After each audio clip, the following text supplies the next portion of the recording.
YouTube, nous pensons déjà, c'est amis nous Sophia, bien là avec une belle vidéo sur channel là jodi a et moi qui on amis avec jodi a guess. Bonsoir tout le monde, non pas moi c'est BJ. OK, channel moi le BJ D Squad. Ou ka aller sous li pour abonner ou si vous faire ça et puis tout pas oublier pour bon moi un dédouette pour bon dédouette. Pour bon moi un thumbs up, OK? Chaque nous monter sur channel là et puis nous mettre le link là Down below. Yeah. So, challenge qui pour nous gagner pour faire jeudi a di bala qui laisser smash ou pass. Smash ça veut dire ou mettre photo un artiste et soit on soirée avec lui smash ça va avec lui pour pas besoin de pass ou pour l'autre bord smash mean like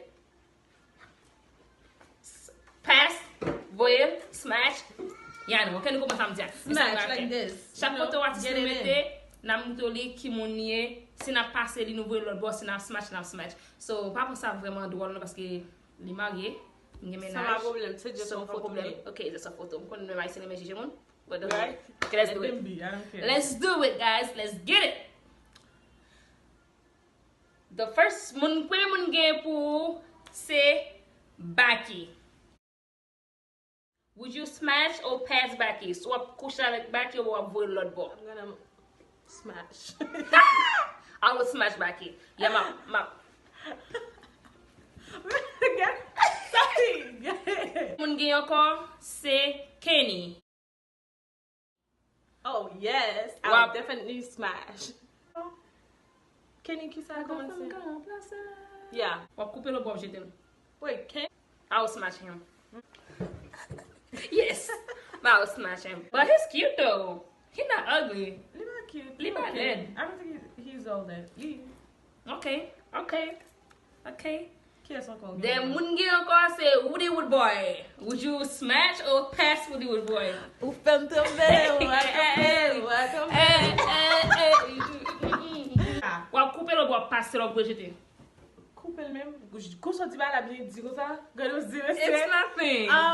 Everybody know which? Or smash? Okay. Yes. I will smash. Yes, I will definitely smash. She's sexy. I will smash him. I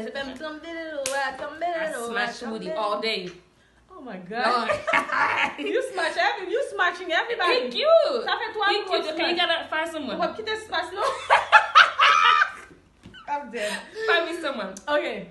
Share the moment from there. Roberto Carlos. Wait. Roberto, the T-Vice one. I pass Roberto. Who is that? It's like he too numb for me. Pour moi, Okay. Yeah, I will pass him. Ziggler. Comment le est? Marco non. Tiens gauche non. Wood something le. Woody. Okay, I'm oublié ça. On va aller comme ça. Alain Cavé. Oh, I will smash Alan Gavi. Me too. He's so sexy. But like, let the sexy, but not his fat. Couldn't you go? But I will still smash him. If I'm not gonna cafe 2 minutes anyway, so I will smash him. I don't think so. He getting even commence à boire. Ça que ça. Là go faire asma bonnet. Livre attention. Fais attention. Il a fait sick tout va. Il m'a passé m'a smash Alan Gavi. Il a fait sick tout va, I'm going. Hey. Okay, et Gabel. I will smash Gabriel. Why? He's cute. He's fine. Oh, damn blonde. Oh, okay, me pose Babi. Mini. He's cute, but I pass him. I didn't know him. I pass him. Prince Baby is not cute. Sorry. I pass him. He's not cute. In real life, he's not cute. But I won't see his picture. Like you look. No. Oh, I did that. Yeah. Oh, but you said you look. I was like, yeah, I would smash him. Why? Cause I like the way he sang, bro. I'm sorry, let me just cover that. I'm sure. Oh my God, I'm telling you, bro. I'm dead. Oh, J-Beat. No, I pass J-Beat. Who is that? Ma vie goutte. Ma musique ça, J-Beat qui fait? Ma vie goutte là. Ma vie.